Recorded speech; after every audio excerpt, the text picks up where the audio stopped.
Hello friends, स्वागत है आपका आपके अपने लीगल चैनल में। आज की इस वीडियो में ऐसी चीज़ों के बारे में आपको बताने वाला हूं जो कि आपको बहुत हेल्प करेंगी। देखिए, अभी हाल ही में एक मामला मैं देख रहा था। वहां पर लड़की बोली महिला सेल में कि मैं जाने को तैयार हूं अगर ये मेरी शर्तों को माने। बोला ठीक है, आप बताइए क्या शर्त है आपकी। उसे पहली शर्त बताई, मेरे पति और मेरे सास ससुर के पास जितनी भी प्रॉपर्टी है उसका आधा हिस्सा मेरे नाम कर दे।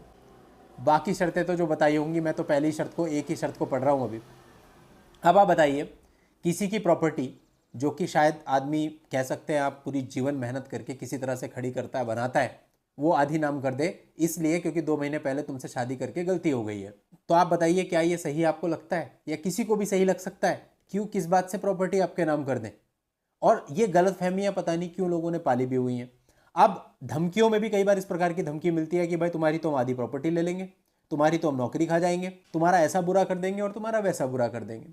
लेकिन दोस्तों, जो वो कहते हैं वो केवल आपको डराने के लिए कहते हैं। वास्तव में वास्तविकता क्या है, वो कितना कुछ आपका कर सकते हैं और कितना नहीं, इस पर हम बात करने वाले हैं। साथ ही मैं आपको कुछ कानून बताने वाला हूं जिससे आपको पता चलेगा वास्तव में वो जो कहते हैं उसमें कितनी सच्चाई है, आपके लीगल राइट क्या है और उसके लीगल राइट कितने हैं। तो दोस्तों, बहुत इंपॉर्टेंट वीडियो रहेगा, आखिरी तक वीडियो में बने रहिएगा। अभी तक भी चैनल को सब्सक्राइब नहीं किया हो तो फटाफट चैनल को सब्सक्राइब करके नोटिफिकेशन बेल पर क्लिक कर दें, ताकि इस चैनल पर भी आने वाली वीडियोज की निरंतर जानकारियां आपको मिलती रहे। नया चैनल है, इसको भी आगे पहुंचाना आप ही लोगों का काम है, तो फटाफट सब्सक्राइब कर दें ताकि हम लोग मोटिवेट हों कि इस चैनल पर भी इक्वली आपके लिए काम कर सके, कंटेंट ला सके। अब प्रॉपर्टी को लेकर के ये सारी धमकियां आपको मिलती हैं कि आधी प्रॉपर्टी हमारे नाम कर दो वरना हम ऐसा कर देंगे, या हम तुम्हारी आधी प्रॉपर्टी ले लेंगे, या हम तुम्हारी कई बार तो पूरी प्रॉपर्टी ले लेंगे। देखो, प्रॉपर्टी को लेकर फिर लड़के के मन में भी कई सारे सवाल आ जाते हैं कि उसने मेंटेनेंस का केस डाला है, डीवी का केस डाला, तो क्या वो मेरी प्रॉपर्टी पर अधिकार कर सकती है? तो कई बार पति के मन में भी प्रश्न आता है कि क्या वो मेरी प्रॉपर्टी ले सकती है, उसमें अधिकार मांग सकती है? देखिए, हमारे भारत में 3 कानून है। पहला है भारतीय उत्तराधिकार अधिनियम, दूसरा है हिंदू उत्तराधिकार अधिनियम और तीसरा है मुस्लिम पर्सनल लॉ। ये 3 कानून तय करते हैं कि संपत्ति में किसका और कितना अधिकार होगा। और इन 3 कानूनों से यह भी पता चलता है कि किसी महिला को केवल शादी हो जाने की वजह से अपने पति या ससुराल वालों की संपत्ति में अधिकार नहीं मिल जाता, बल्कि यह परिस्थितियों पर निर्भर करता है। अभी क्या परिस्थितियां हो सकती हैं? यदि पति जीवित है तो पति की किसी भी प्रॉपर्टी पर पत्नी का कोई भी राइट नहीं होता है। केवल पति की मृत्यु के बाद ही उसका पति की संपत्ति पर अधिकार होता है। लेकिन यहां पर भी एक कंडीशन है, यदि पति ने अपने जीवित रहते ही अपनी वसीयत कर दी है तो उसकी मृत्यु के बाद उसकी संपत्ति का जो बंटवारा होगा वो उस वसीयत के अनुसार होगा। यानी कि अगर आप चाहें तो आपकी मौत के बाद भी उसको आपकी संपत्ति में किसी प्रकार का राइट नहीं मिलेगा। तो फिर आ जाओ उसी बात पे जो गीता का सार है, क्यों व्यर्थ चिंता करते हो। देखिए दोस्तों, जो भी होगा वो कानून के अंदर होगा। अब धमकी देने वाले तो बहुत बड़ी बड़ी धमकियां दे देते हैं कि हम कोर्ट में आपका इतना बुरा कर देंगे, हम आपसे कोर्ट में इतना ले लेंगे। लेकिन आपको भी इन धमकियों से डरने की बिल्कुल आवश्यकता नहीं है। वो क्या ले पाएंगे?